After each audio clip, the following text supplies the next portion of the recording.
bill ni Congressman Polong kasi narinig ko gusto kong tanungin si Migs Nograles. Ang sabi sa akin, ka-jamming mo daw, nagko-cocaine ka din daw, Migs. Yun ang narinig kong kwento dito. Totoo ba yun? May karapatan akong tanungin yun kasi public servant ka. Kaya ba ayaw mo magpa-follicle drug test? No, ay talaga? Kailangan tignan natin yan.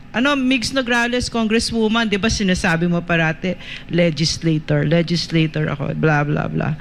Magpa-drug test ka, no? Kasi yun yung dinig namin eh. Tsaka tingin ko, it doesn't make any sense kasi if you're not hiding anything, no, hindi problema ito. Nakita natin the way the Vice President responded, di ba, to the calls, the demands of the Filipino people na magpa-drug test lahat, President, Vice President, members of Congress, Senate, at saka yung mga gabinete na dapat, no? Dapat kasi in the light of all the revelations that we're seeing now na nakakagimbal.